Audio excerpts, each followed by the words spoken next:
good afternoon. It's Friday the 25th of May 2018, just after 1 o'clock. Welcome to UK Column News. I'm your host, Mike Robinson. Joining me in the studio today, Mark Anderson from sunny climes in the United States. Welcome to the program. My first time ever live in the studio, ladies and gentlemen. I represent Stop the Presses and write for some other outlets. I've known Mr. Robinson about 10 years, and this is my first time live in the studio. This is a great landmark, a great time for me. Good stuff. And also with us today, David Scott from Northern Exposure. Welcome, David. Glad to be here and glad to welcome Mark to beautiful Blighty. Thank you, David. Okay, let's get straight on with North Korea. Of course, we all know now that Donald Trump sent a nice letter to Kim Jong-un yesterday, cancelling the scheduled summit on June the 12th. It was supposed to be with North Korea and Kim Jong-un. He said it was because of the tremendous anger and open hostility displayed by North Korea's recent statement. North Korea, of course, going a bit nuts over Mike Pence, his comments, and also John Bolton's comments on the Libyanization of North Korea. Mm-hmm. Mark, but what are your thoughts on what happened?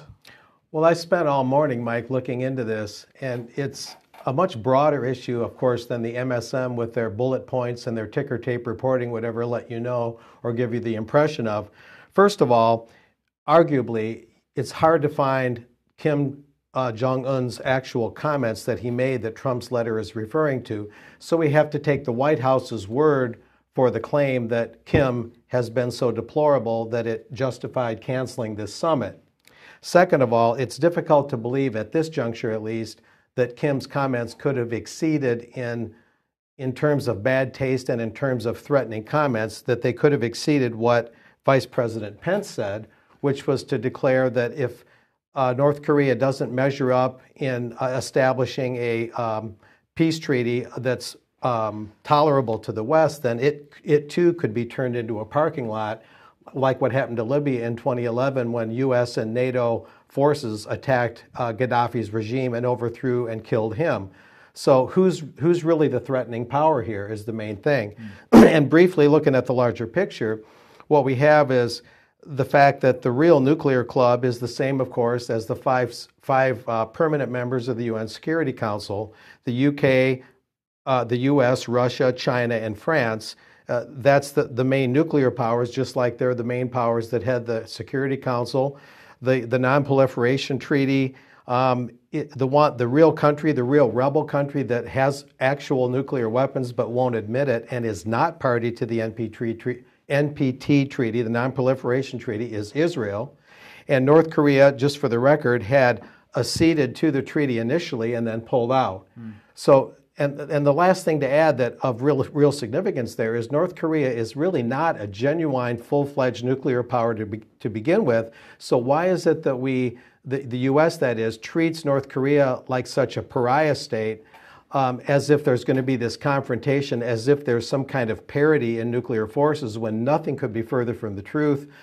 We have films, supposedly North Korea destroyed a nuclear testing site right as Trump turned down this meeting with that letter.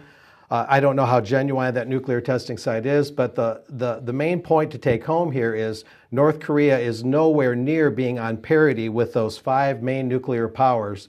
Israel is the real rebel here, the real renegade state in the nuclear club. And North Korea is not that much of a nuclear threat and is not a genuine nuclear power to begin with. Yeah, indeed. Now, I think the comments that I heard that Kim is alleged, or the North Koreans were alleged to have said was, do a deal with us or meet us on the nuclear battlefield, was pretty much what they seem to have said. Now, like you, I haven't seen the actual statement. They're hard to find. I want to see the exact speech. I want a transcript. Otherwise, these are just claims by the White House. Right, and but having said that, the North Koreans having received the letter, have come out and said, we express our willingness to sit down face to face with the US and resolve any issues anytime and in any format. So despite everything that's happened yesterday, there seems to be still some willingness to sit down around a table. And also, South Korea's leader and North Korea's leader still evidently plan on meeting. David, what are your thoughts on what took place yesterday? it's grasping catastrophe out of the jaws of victory. It's quite ridiculous that Pence should have said what he said. And what CNN have reported, CNN, mind you, as attributed to Kim, is, quote, whether the US will meet us at a meeting room or encounter us at a nuclear-to-nuclear showdown is entirely dependent on the decision and behaviour of the United States. That's it said in comments carried by North Korea's state-run news agency, and that was a spokesman, Choi Son-hui, Vice Minister of the North Korean Foreign Ministry. So that's what's alleged to have been said, and well, again, it's been translated as well, so there can be things lost there. And I would like to see some level heads at the moment. Yes, well, I mean, I wonder, does this give us a clue? Because at the same time that all this was going on with North Korea, China was disinvited from taking part in the US military exercises over the South China Sea. So this was Defense Secretary Jim Mattis, after weeks of internal debate within the Pentagon, decided that China shouldn't be allowed to participate in the biennial Rim of the Pacific exercises. And China took part in the exercises in 2016 and also in 2014. So it's perhaps a little bit disturbing that they haven't, they've been rejected from this one. The US saying that this is because the Chinese dared to put surface-to-air and anti-ship cruise missiles on some of the South China Sea islands, which of course the Chinese claim as their own territory. And the State Department held a press conference with Pompeo yesterday, and also it included China's foreign minister, because China's foreign minister was traveling back to China via Washington from the G20 meeting that was going on. And he was asked about the withdrawal of the invitation, and Minister Wang Yi said, "We find it a very unconstructive move. We hope the US will change such a negative mindset." He said, "China is only building civilian and some necessary defense facilities on our own islands. This is not the right to that is the right to self-defense and preservation of every sovereign state." So I don't know, Mark and David, whether you think that these two developments it's possible to separate them. I wasn't as much aware of the China development, and I'd have to look at that more closely. But things are really moving quickly and bouncing around in pretty unpredictable and sometimes troubling directions. Certainly, to get justice in this area, Israel needs to officially admit its 400 or so nuclear weapons. North Korea need not be singled out as a apparent nuclear power when it really isn't, other than maybe some small-scale testing, mostly of delivery vehicles, ICBMs, that kind of thing. And a lot of truth needs to be spoken here, as opposed to all this jingoism and all this saber rattling. That's the bottom line. Yeah, David? What is the American policy here? What is the geopolitical policy? It doesn't seem to be at all clear.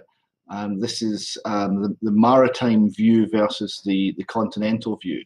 This is trying to maintain power via the sea. But the big thing that's happening here, and again, there are parallels in the run-up to the First World War once again, is that China is engaged in a massive shipbuilding program to create a navy that's capable of challenging the United States. I think that gives an indication as to the direction of travel, and that I would have to say quite ill-advised and crass comments by the Vice President about North Korea are a bit of a sideshow. Yes. Now let's watch the video, which is the video advertisement, which has been put onto Channel 4 from MI6. So this is the first time that MI6 has put a television advertisement on British TV, and it's quite interesting. We are intelligence officers, but we don't do what you think. It's not keeping your cool in a shark tank. It's picking up on the silent cues that matter, understanding others, helping them see things differently. It's exploring the world beyond your own. And if that sounds familiar, it's because you do it every day. MI6.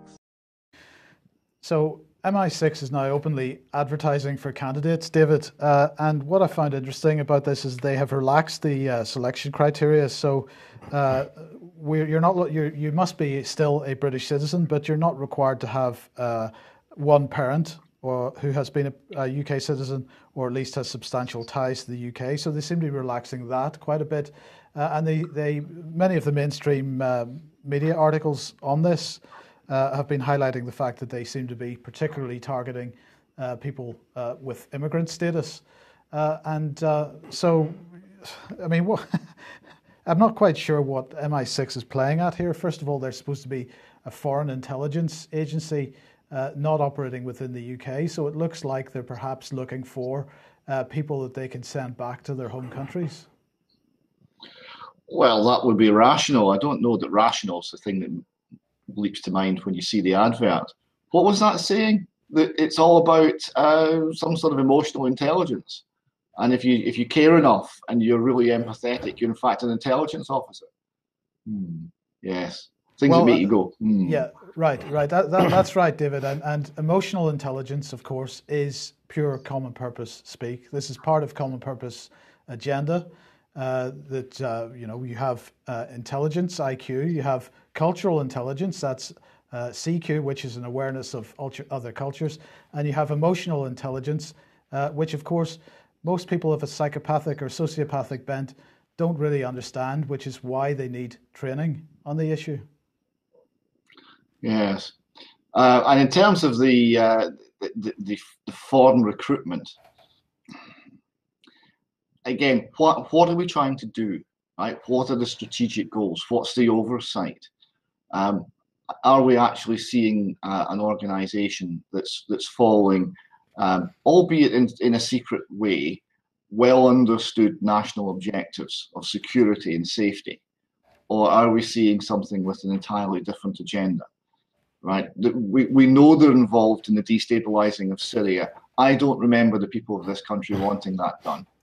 I don't remember there being any discussion about it politically.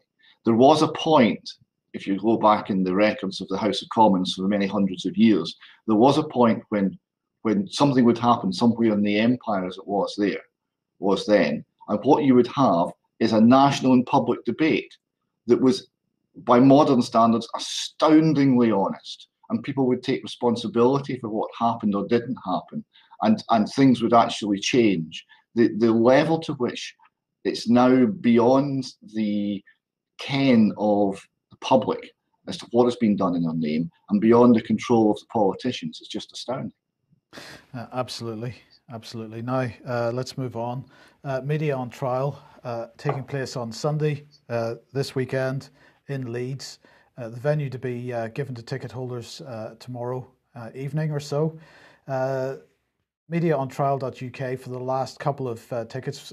They were able to issue a few extra tickets for this event because the venue gave permission for that. So there are a couple of tickets left if anybody wants to come along last minute.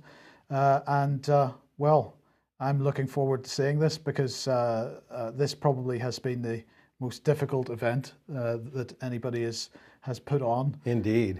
So I hope to see everybody there that manages to get there. I second that.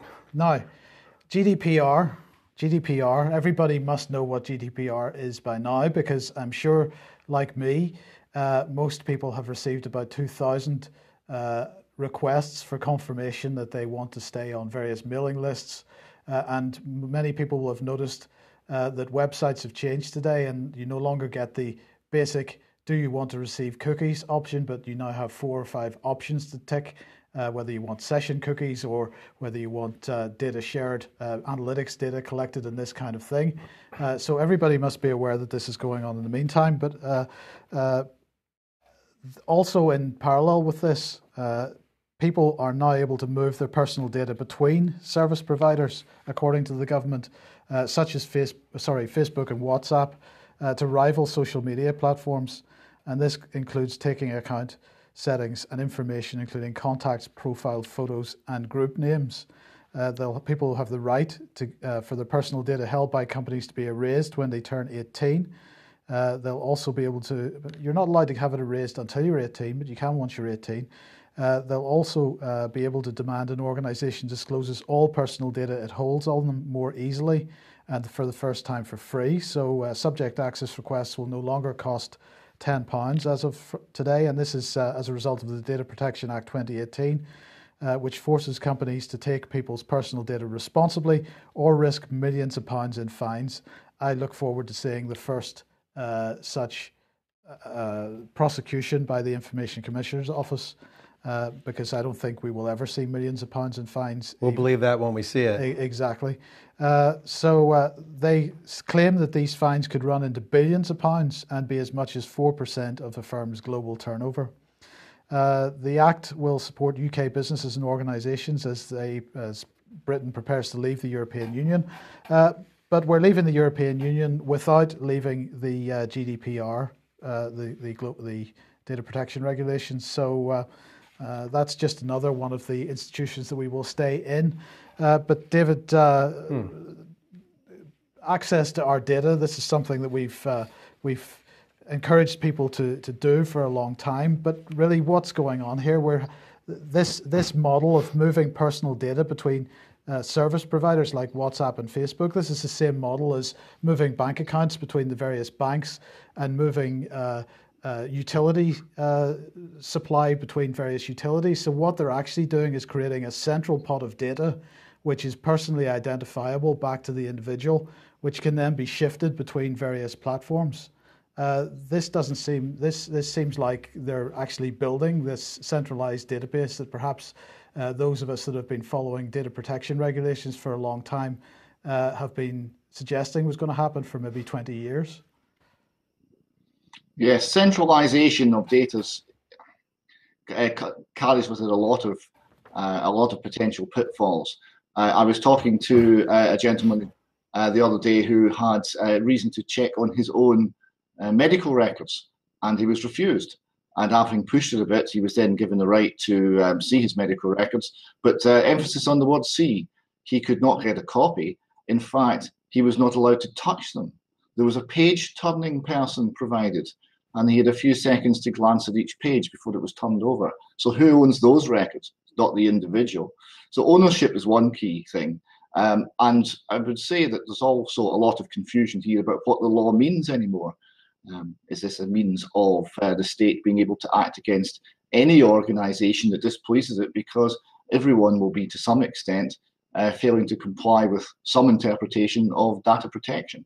It's notable that police officers are finding when they run into trouble, and perhaps they might be whistleblowers or something like that, data protection claims or data protection breaches become one of the things that are quickly raised against them. So yes, there are many things here that are troubling. Yeah, okay, and moving on to the courts, we've been talking about the reform agenda in the courts in the UK for quite some time. As courts become digital, increasingly digital, well, yet another of the roadshow events took place yesterday on this. So over the past 6 months, there have been a series of roadshow events to, quote, engage and inform legal professionals on the reform agenda. So they held another event on the 24th, which was yesterday, as part of the ongoing schedule of activities designed to hear the views of the legal profession on this. But looking at the little video that they were playing out on this, it's full of more common purpose type rhetoric and so on. But I just happened to notice that little logo at the top, which isn't something that I'd seen before, certainly not with regards to the Courts and Tribunals Service. And as we can see, the logo itself doesn't have any label with it, so I wasn't quite sure what that was. Turns out it's part of Justice Matters, and it comes from this little infographic at the bottom right here. And if we look at that, what do we have? We have consumer-driven modern settings, consumer-driven modern technology, consumer-driven modern capabilities. And as you read down through this documentation on the courts reform, they say our justice system matters for every citizen and for the role we play in the world. In just a few short years, we will have revolutionized how justice is administered for the people at its heart. The experience will be one where everybody who uses the courts and tribunals feels that they'll be treated swiftly, fairly, and with respect. So that's fantastic. But they say we all live in a consumer-driven modern world, and we need a justice system to match. But justice is seen as a long and elaborate process, one that is played out in old, austere courtrooms. It's not fast or efficient or designed around the needs of people who use it. All the things you'd expect from a modern service. So we're setting out to radically and permanently improve the delivery of justice in the UK. But David, I cannot get my head around this concept of justice on one hand and consumer driven on the other, because who is the consumer in this place? In this case, if you read what they're saying, they're talking about making things efficient for the people who use the courts. Are they talking about you and I who might go to the courts for justice? Or are they talking about corporate entities who might go to the courts for their form of justice? Or are they talking about something else completely? I'm not entirely clear what this is about. I understand your difficulty. I was pondering that as you were describing this. You know, who could possibly be the consumer? But it's okay, Mike. I'm from Scotland. I can tell you who the consumer is. The consumer is the legal system, the legal profession. They are the consumers we're talking about. They are the people who view this as entirely business transaction. The poor people, the ordinary subjects of Her Majesty, who used to be able to look to the authorities to provide justice in times of extreme stress, they're not the consumers. They couldn't possibly be described as consuming anything. Right? They're seeking justice. They're seeking something entirely different. No, it would be the lawyers, the law society, and those who do nicely from the system. If I may add an American perspective, having worked with Mickey Paletta of Mortgage Defense Systems and others that are fighting the foreclosure racket, what David says there rings true in the States too. The courts are basically for a kind of syndicate where the courts themselves and the legal community and to some extent banking institutions and other lending institutions and the media as sort of on the side, sort of a partner in all of this. It's a large racket where things like the foreclosure on properties, particularly homes, are done through the forgery of promissory notes and mortgage documents. And the courts are really the venue and the stadium, if you will, of, like David said, the legal community and their cohorts in this entire syndicate. So the consumers, the real users of the courts in the states, where a lot of this racketeering and this syndicate takes place, are the lawyers and these other entities that are in this symbiotic relationship. The people always feel like they're kind of second-class citizens in most U.S. courts in most instances. And I don't see anything changing here, but I got another one for you here, David, because CAFCASS has got some new board members. Now, for anybody that's not from the UK, doesn't know who CAFCASS is, CAFCASS represents children in the family courts, in family court cases. So this is supposed to be an independent organisation.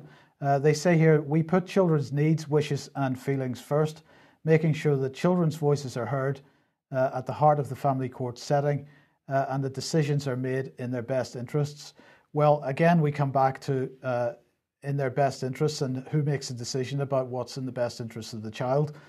Because CAFCASS, as I say, it's supposed to be independent. It's supposed to be there to represent the child in the court cases. So the Secretary of State has announced the appointments of Sally Cheshire, Catherine Doran, and Mandy Jones as new board members for CAFCASS. But I just wanted to focus on one of them, and that is this one, Sally Cheshire. She works for the Human Fertilisation and Embryology Authority. She's a CBE, received her CBE from the Duke of Cambridge in December. She is chair of the Human Fertilisation and Embryology Authority, the UK's regulator of the fertility sector and embryo research. She's also chair of the North Region for Health Education England. And she's also a board member for Adoption Courts, one of the first regional adoption agencies in England.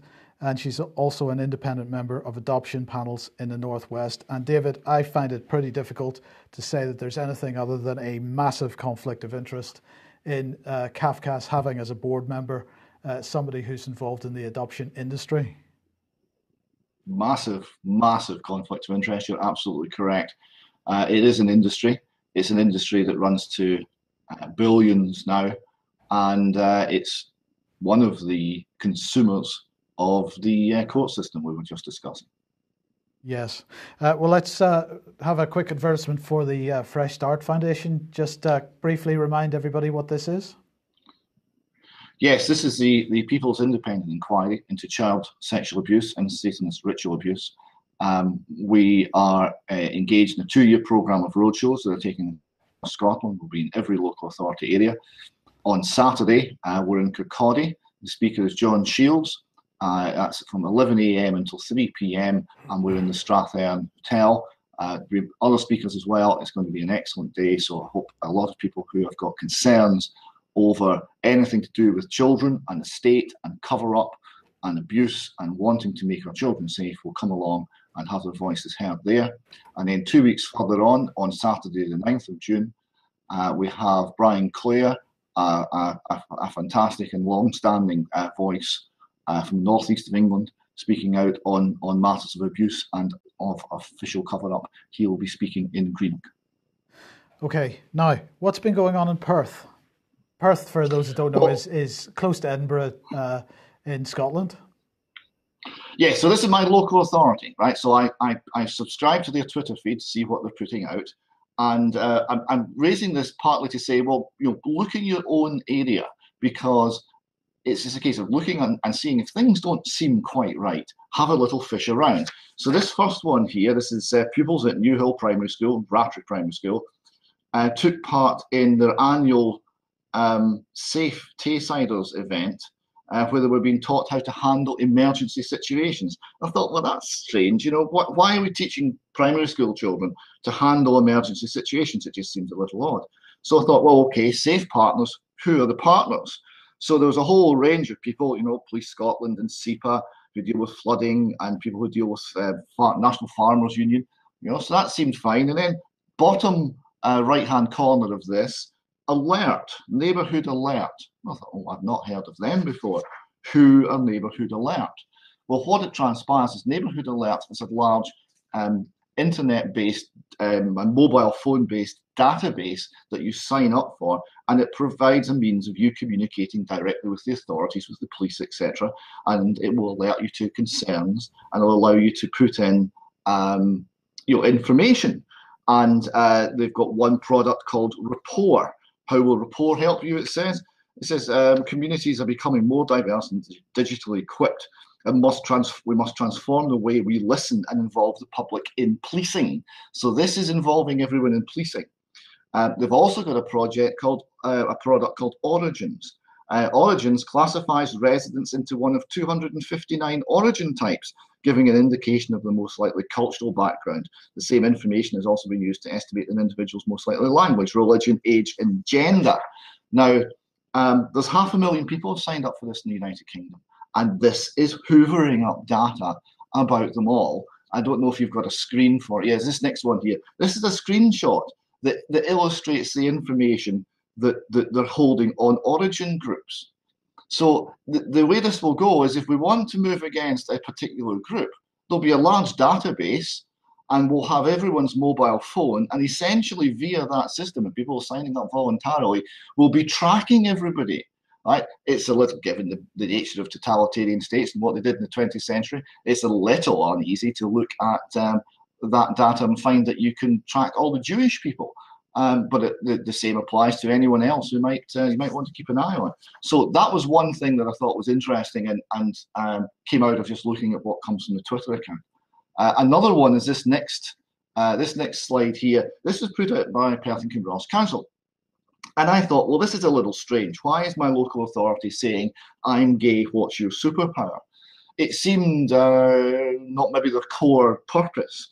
Now, they're pushing this forward as the International Day Against Homophobia, Transphobia and Biphobia, and part of an anti-bullying line. But this is the means of making this acceptable, because what they're not saying, look, everyone must be lawful. Everyone has a right to not be intimidated. And you can't breach the peace, you can't cause people fear and alarm, and that applies to anyone, no matter what. That's not what they're saying. No, they're putting forward this information from what transpires is this International Day is, in fact, an international organization which is the key mobilizing feature of the gay lobby worldwide. And they're firing out all this information, including some of the things actually that this organisation puts forward in Perth and Kinross Council didn't actually repeat, was things like celebrate gender freedom, so there's no such thing as men and women, celebrate three-person families. So everything's been broken down. There are no limits. It's a nihilistic philosophy. There's nothing is certain. There's no men, there's no women, there's no right, there's no wrong, there's no nothing. Ultimately, you can know nothing. And this is what's being pushed into schools in Perth and Kinross. So I had a little look as to who's funding it. Arcos Foundation is one of the funders. Their objectives, quote, to ensure that LGBT people and our fellow apes thrive in a world where social and environmental justice is a reality. So this is extreme social justice warrior philosophy. It's postmodern, it's nihilistic.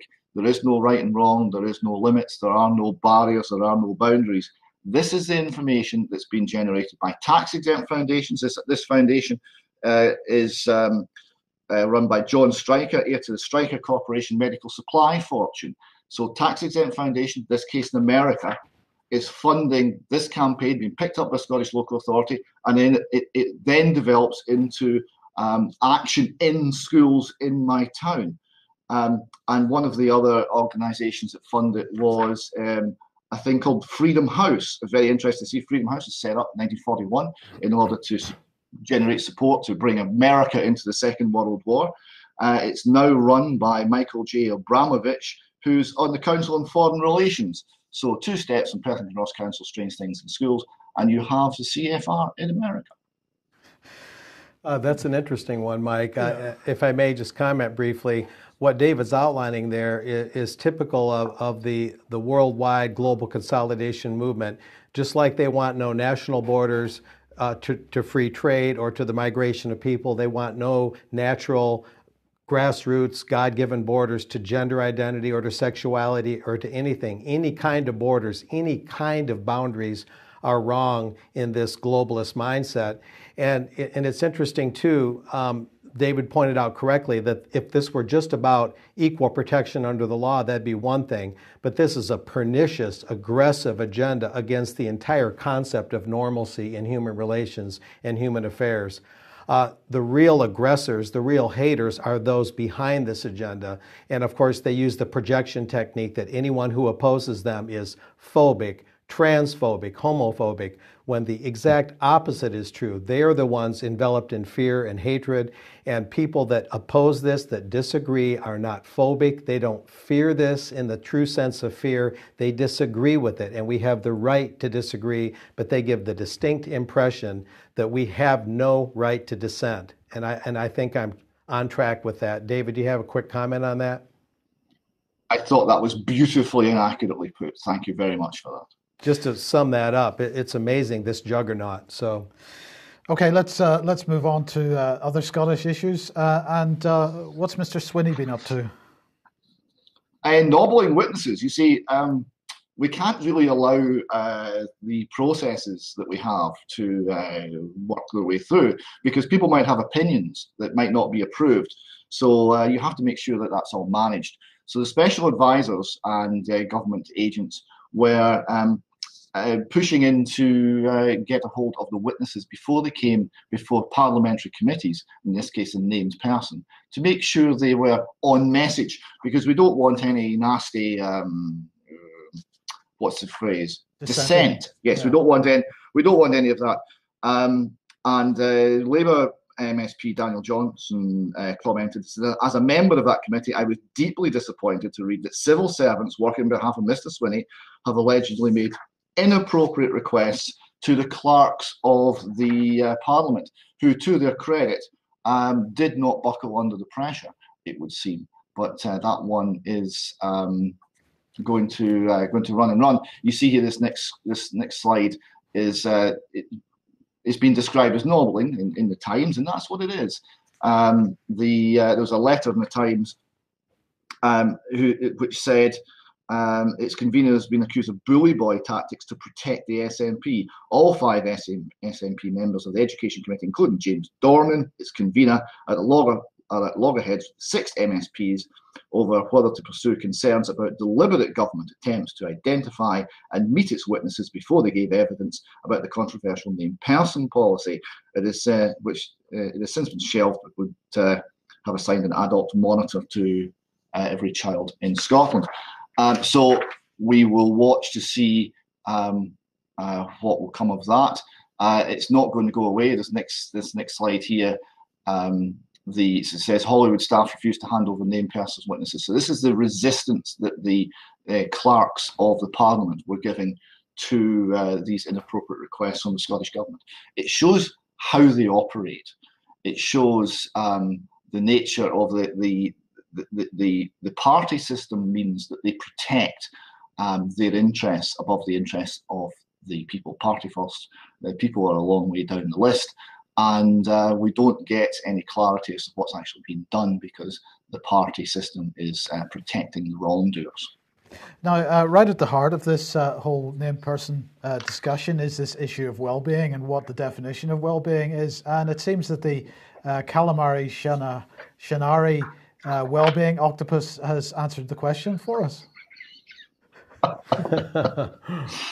Well, this is not as funny as it might seem, because this is from an organisation called Crossreach. Now they're providing government policy via knitted toys, okay? Because we're stupid, and this will get the point across. So you can get your calamari Scenario well-being octopus, and that tells you that well-being is safe, healthy, achieved, industrial, active, respected, responsible, included. Now, what the Supreme Court said is there is no definition of well-being, and then splitting it into 8 subcategories, many of them notably vague themselves, doesn't help, right? So it's everything and it's nothing, and it's whatever you want it to be. But the key area of concern is who are Crossreach. Crossreach are the Church of Scotland. It's the social activist part of the Church of Scotland. So here you see the Church of Scotland putting forward government propaganda. They've become entirely owned by the state. Right? They are putting forward government propaganda. They are not an independent voice that might have a different view, that might stick up for the people. No, they've become essentially in this area part of government. There was something I seem to remember about a man cannot serve 2 masters, he must love one and hate the other. I think that's relevant in this case. I might add that of those 8 words listed, it lists the word included. When you hear the word included in this context, think the opposite, think excluded. They will exclude anyone that disagrees with this politically correct mamsy-pamsy stuff, and those that have a more traditional view of education and a more traditional view of how to heal our culture of its ills and all the things they claim to be pursuing. When you hear inclusion, think exclusion. That's the Orwellian element here. Okay, well, let's move on to fracking in Scotland, David. Now, there's been a moratorium in fracking on the fracking industry in Scotland for a while now. But is it a ban or is it a temporary stop? What is going on? Well, we were told it was a ban. They said it was an effective ban, and then the word effective was dropped, and people said in Parliament, including the First Minister, fracking is banned in Scotland. So INEOS, who wish to frack and wish to exploit these resources, felt that this process had not been properly done. So they decided to sue the Scottish Government to have the ban removed. And the Scottish Government's defence was surprising. Their defence was ban? What ban? And this is what James Muir, QC for the government, said. They said that INEOS and REACH were mistaken in thinking the ban was in place. Ministers had yet to decide. He said, quote, "The concept of an effective ban is a gloss. It's the language of a press statement. What they've done is to announce the preferred position on the issue. They've not yet adopted a position. Any position which the government will take has to undergo environmental and strategic assessment. The court should therefore allow this policy-making process to go to finalisation, which is expected in October." So the ban, well, no, we said it was a ban. We said it was an effective ban. Effective is a word which means not, as far as I can tell. And it turned out to be all PR spin, but PR spin that was put forward as policy and stated in Parliament. So that again shows how the people are being treated by our wise overlords. Yes. Now, in the meantime, the attempts to have another independence referendum are continuing, and there's a whole lot of discussion going around this, and one of the areas seems to be about nationalism, and so Pete Wishart here saying, can I say that the use of the term British nationalist to describe those who support the Union is not helpful in trying to to convince those we need to win over to independence. So, I mean, is that how far it's got, that people are nitpicking over terms? Oh, it's much worse than that. What we've got here a situation where Pete Wishart's actually speaking sense. I mean, that alone should alert you that something's gone seriously wrong. Pete Wishart is responding to the fact that one of the things is the nationalists in Scotland are not nationalists. The nationalists in Scotland are anti-nationalists. They're extreme socialists, authoritarian socialists, and they believe in an international solution. And it's dressed in nationalist clothing. And this conflict within it keeps coming out. Now, what they started to do is they started to call the people who want to support the Union Brit-Nats, because the pro-Union side was calling the Scot-Nats Scot-Nats. So they've called them Brit-Nats to say, well, you're nationalists. And the nationalists paint nationalism as a bad thing. But if it's also paired with the word Brit. Now, what Pete Wishart is pointing out is, while this might play well in certain parts of the East End of Glasgow, it doesn't play well anywhere else, because the people of Scotland have a British identity. This is important to them, and demonising it is a very stupid way of trying to bring the nation together. So I would have to say he's right in that, and it's just one small example of the conflict and confusion surrounding what Scottish nationalism is, because they've essentially tried to bring something in by stealth and in EU fashion, con the people into agreeing to some changes to their nation, their rights, their constitution, without ever actually telling them what the real agenda is. I have a real quick question. Isn't it true, David, that with the Scotland wanting to separate from the United Kingdom, that movement that's gone on the last few years, that same movement wanted to join the European Union as an independent Scotland? Is that not correct? That's another one of the contradictions, because back in the 90s, right, historically the Scottish National Party policy was anti-EU, because EU is a giant superstate that sucks in sovereignty. So they were a nationalist party historically, and they said, no, we want to be independent, so their policy was to leave the EU. That meant a hard border with England. No one in Scotland, or very few people in Scotland, wanted that, so that was a problem.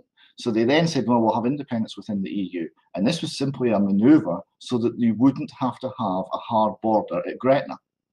Now, with Britain voting to leave the EU and the Scottish National Party's policy being to stay in the EU, that would, of course, recreate the national border at Gretna. But in the interim, they've forgotten why the tactic was done. And they're trying to make something out of a European of some sort of allegiance to the European superstate that simply does not exist. So the whole policy becomes ever more shambolic. Mm-hmm. And then into this debate over the last week or so comes the whole issue of economics and also bribery, by the way, because I did notice a headline suggesting that if you voted for independence, every one of you or every household would get, what was it, £2,500 or something like that. But no, Mike, 4,100 a year, and it's everyone, not every household, everybody, £4,100 a year. And this is the last time we had an independence referendum, India Ref 1, although we didn't know we had to number them back in those days. It was £600. Everyone was going to be £600. So what we see here is a thing which we now call indeflation. Right, so it's £4,100 each now. This is based on, I mean, I can hardly sport with your intelligence to tell you how they've calculated this, but they've basically looked at some other nations and they've taken a basket of other nations and done some averaging and said, well, if we were the same as them, that would be the difference. So there we go. And of course, there's a get out of jail free card, because say it could give everyone £4,100. So there's absolutely nothing in it. And does that include the 150,000 people in Scotland that's never done a day's work in their lives, according to this headline? Every one of us, including the 150,000 Scots who've never done a day's work in their lives. Now, this is the interesting thing about this figure is it's a rapidly increasing figure, and it's gone up greatly under the SNP administration, because it transpires that if you take away from the most vulnerable 10% of society any reason to get out of bed in the morning, it's actually not very good for them. And so you're seeing here a developing underclass and all the social problems that go with it, and the failure of welfareism. And of course, the policy of the Scottish government is more of the same. But don't worry, because you're going to get your own currency. Oh, well, yes, but terms and conditions apply. Is that £4,100 in the new currency or in sterling? No, it's in sterling, because the terms and conditions include a prolonged period, maybe a decade, maybe more, where we call sterlinisation. So we're going to continue to use the pound, but we're not going to be in a monetary union with England, which means the Bank of England will set monetary policy without even talking to the Scots. But the Scots will just ignore what's happening and not put any Bank of England agreed limits on Scottish expenditure. What could go wrong with that system? Oh, and by the way, embedded all in this is an intention to abandon our share of the national debt. So that's a good wheeze. I don't know how many people will actually lend under that circumstance, but we can talk about whether we should be reneging on the debt, but that's the plan. Sorry, just let me understand that again. You say you're going to abandon your share of the British national debt? That seems to be the plan today. Yes, that Scotland will go independent, but we'll use the pound, but we'll not have anything to do with the Bank of England. We'll just use the pound, and because we're not having anything to do with the Bank of England, it's Bank of England debt, right? So that stays where it was with the Bank of England, and we'll have some new debt because you can never have too much debt, but that new debt will increase from 0 to 50% of GDP, and will stabilise at that level. If you believe that one, Mike, I've got some nice Swiss. Well, this explains how they've got £4,000 to throw at everybody. This is fantastic. I'll just add, I don't see how you can take the Bank of England's nickel without taking the noose. In other words, I don't see how you can extract yourself from the debt and still take their issuance of currency and their issuance of credit. I don't think on the surface at this juncture that you can separate the two. That deserves more study. No, I don't think it does. I think we already know the answer to that. Well, I'd like to know the nitty gritty, but yeah. Well, what about all the new people that are coming to Scotland? Because you've got a campaign running to bring everybody into the country. Is everybody that comes to Scotland going to get £4,100? It's better than that, right? The Scottish level of taxation is going up, but we're giving tax breaks post-independence to bring new people into Scotland. So we'll actually have the wonderful situation where, having had the SNP whine for the past 25 years about Scots being second-class citizens in their own country, when we weren't, they're going to have an independent country, and we will be. It's absolutely fantastic. The words I can hardly express how I feel about this. This is Scottish replacement therapy. We won't vote for independence, so we're going to have a new population brought in who will. This is how it works in the new globalist world, even if you call yourself a nationalist and you're not. Excellent. Thank you, David. Thank you very much. And we'll just end on this, Mark, because obviously you're in the UK. But Bilderberg is going on in Italy in about a week's time. Yes, sir. I'm doing things probably a bit differently this year, Mike.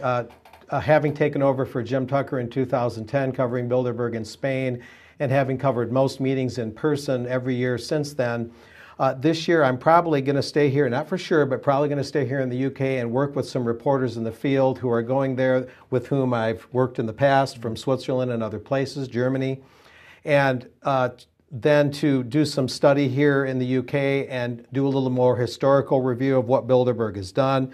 But Bilderberg's own website that you see here did finally confirm that they're going to, in fact, meet in Turin, Italy, even though the Serbian government had announced way back in January, and I was among those that broke the story, that indeed Bilderberg would meet in Turin, Italy. Since then, there were rumors that they might meet in Venice, maybe not in Italy at all.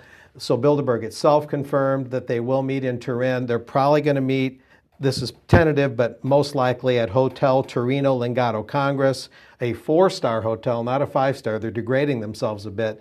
But it has the conference center. It's a former Fiat factory. Fiat's been represented at Bilderberg and other elite meetings. It has enough rooms, 240 rooms. But issue-wise, just to wrap it up real quick here, Global Cities appears to be right on the cusp of this. I've been following that extra closely through Bilderberg networked think tanks like the Chicago Council on Global Affairs and the Brookings Institution.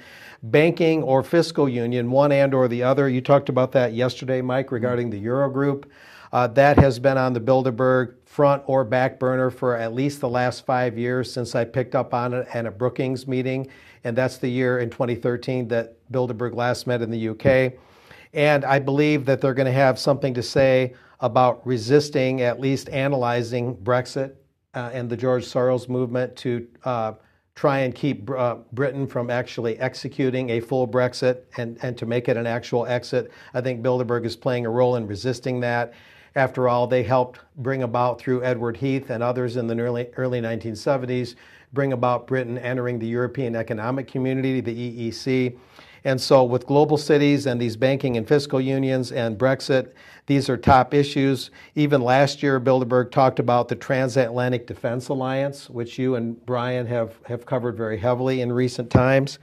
And so last year and this year, Bilderberg seems to be right on the cutting edge of the issues that UK Column often looks at, as well as my own research. And that's what's basically going on.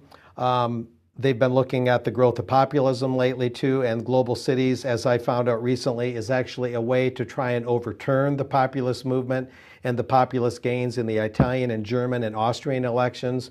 It's not simply a way to pretty up the cities and make them more efficient. It's actually an anti-populism movement through Global Cities.